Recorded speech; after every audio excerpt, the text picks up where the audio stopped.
Okay, let's do this again. This morning I was talking to some military gentlemen and they were asking what I did. And I told them I was a leadership catalyst. What I did is I taught leadership and resurrected leadership that was already within a person or within an organization.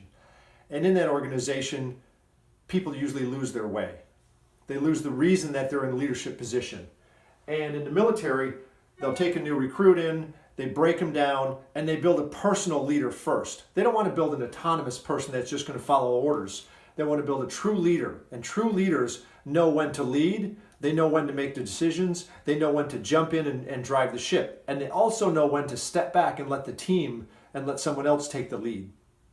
So I bring to the table an awareness to show people how to do that, how to resurrect the leadership that's within them already, because everybody's a leader in their life. You make decisions on what to eat, you make decisions on where to live and who to work for and what car to drive. So within the leadership of yourself, that's where you want to start. Screw the books about everything else and how to technically be a leader. When you become a leader, people choose to follow you. And when they choose to follow you, the team just happens to create itself underneath you. Because you're, as a true leader, are going to take that team and you're going to instill that vision in the team. And when the team takes up the vision of the goal, of the mission, of the desired outcome, when they take it up as their own, then all that you have to do is guide the team. Make sure the team's healthy. Make sure the team has great dynamics. Make sure people play well together. Because a true leader leads from within. And then the leader jumps in and says, how can I help out? How can I make your goal easier to attain? He gives them the resources, he gives them the money, he gives them the accolades and the awards, and he also gives them the criticism of how to make things better because they know that he's there or she is there to make their lives better. I was a great example of a team member when I worked for NASA. Our mission was to launch spacecraft, to create a habitable environment in mission control so that we could do our job. And our job was to make sure there was a habitable environment on the space station or the space shuttle.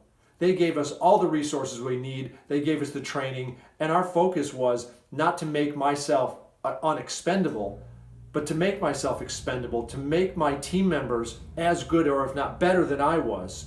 So when I was sick or I had been promoted, they could step into my position and fill my shoes with no problem. We built team members to be self-sufficient, but also we built team members to be part of the team. So when you talk about leadership, leadership learns to build the team by making sure that their leadership is what makes the team. They're self-aware, they own their shit. They come into the room and they're not trying to hide stuff. They own when they screwed up. They own when they did something that wasn't quite up on them, that's not helping the team. That's what a leader does. They help the team focus on the outcome. They help the team focus on the mission and on the goal. They make sure that the team is healthy, that the team dynamics are functioning well, making sure that the people are in the positions that that person is going to excel at. And when they excel at that position, they're going to be a better team member. Because if you put someone in a position that they really don't like or they're not that good at, it's like the fish that keeps trying to climb the tree. The fish aren't going to be able to climb the tree because they're not meant to climb a tree. Throw a fish in the river and let a fish do what a fish does. So that's what a leader does. And they help keep the team focused.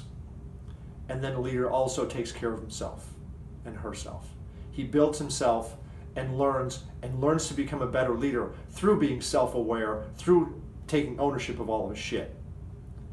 Then he contributes to the team the way the leader can do.